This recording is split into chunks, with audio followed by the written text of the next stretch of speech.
going over Galatians chapter 4, beginning with verse 22. For it is written that Abraham had two sons, the one by a bondmaid, the other by a free woman.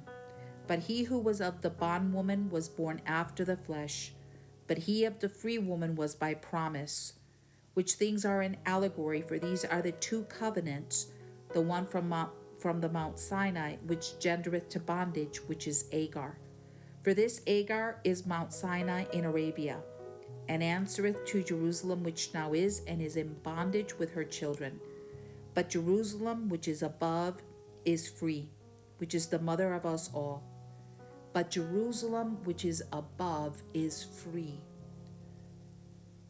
Freedom from what?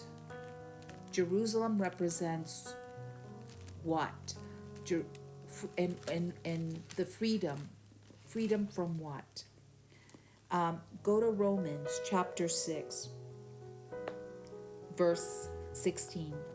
Know ye not that to whom ye yield yourselves servants to obey, his servants you are, whom you obey, whether of sin unto death, or of obedience unto righteousness.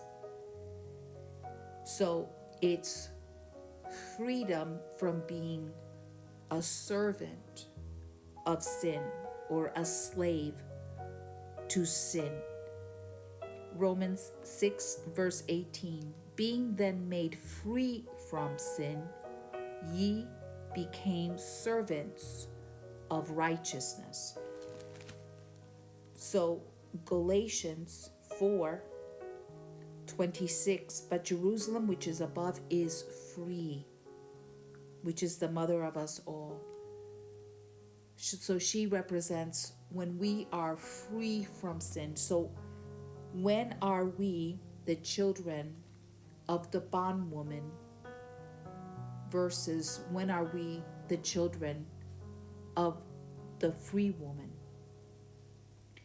As long as we are slaves to sin, as long as we continue to be servants of sin, that makes us children of the bondwoman, which is below. But once we yield to the Holy Spirit and allow Him to take control and submit to Him, so that we're no longer doing our will, but we're doing His will and obeying His word, His commandments, that's when we become the children of the free woman, the children of Jerusalem, which is above, who is free. And then his exhortation to us is in Galatians chapter 5. Stand fast, therefore, in the liberty wherewith Christ has made us free, and be not entangled again with the yoke of bondage. So as he says in chapter 4 verse 28, he says, now we brethren, as Isaac was, are the children of promise. Verse 31, so then, brethren, we are not children of the bondwoman, but of the free, as long as we continue to serve God, be a prisoner of Jesus Christ, be a servant of His word, be a slave to righteousness and holiness. And when we do that, then we are free. Then we are the children of the free woman, which is above.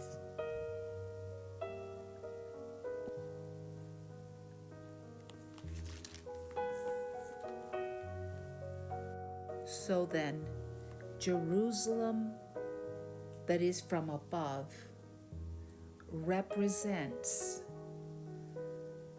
those that are free from sin, those that are not in bondage to sin. That's why She is the mother of the free. That's why we are the children of the free woman, representing we are free from being slaves to sin, versus those that are of the bondwoman are still children who are in bondage to sin, struggling with sin, besetting sins, revisiting sin over and over and over again. Bondage to sin are the children that are of the bondwoman. So therefore, in Revelation chapter 12, where it talks about Revelation chapter 12, it says, verse 1, "And there appeared a great wonder in heaven, a woman clothed with the sun and the moon under her feet, and upon her head a crown of 12 stars. And she, being with child, cried, travailing in birth, and pained to be delivered." This woman is the woman from above, the New Jerusalem. And it talks about, that's the bride of Christ. The bride of Christ is the one that in Revelation chapter 19, verse 9, it says, or verse 7 and 8, it says, "Let us be glad and rejoice and give honor to him, for the marriage of the Lamb is come, and his wife has made herself ready.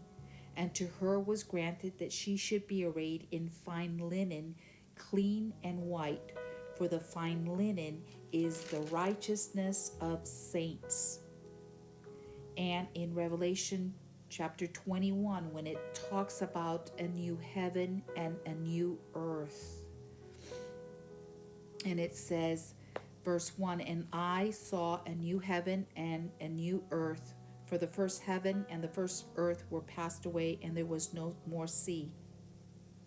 And I, John, saw the holy city, New Jerusalem, coming down from God out of heaven, prepared as a bride, adorned for her husband." We are the children of the free woman who is Jerusalem, which is above, who represents those that are free from sin, those that are free from the bondage of sin. It just represents, if we are her children, then that represents that we are free, that sin does not have dominion over us.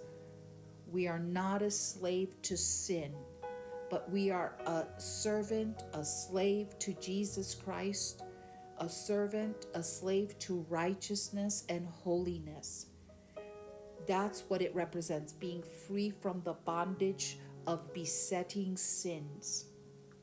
Versus the children of the bondwoman, when it talks in Proverbs,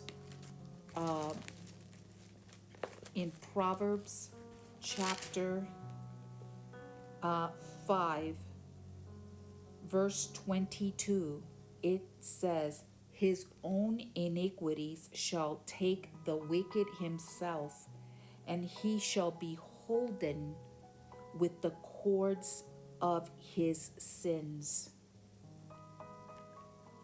And being in bondage to iniquity, to sin, that's what the children of the bondwoman, the children of Hagar, still struggling with sin and not being able to overcome. So let us strive to be truthfully the children of the free woman, as Paul exhorts us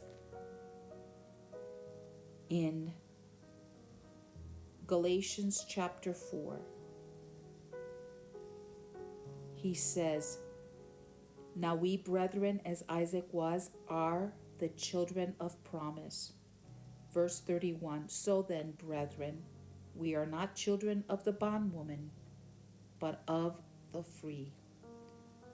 But we must pursue that. We must strive to be, and not give in to sin, not give in to temptation, but strive. As James said in chapter 1, verse 12, he said, "Blessed is that man that endureth temptation," endureth, that doesn't give in to temptation. "For when he is tried, he shall receive the crown of life, which the Lord has promised to them that love him."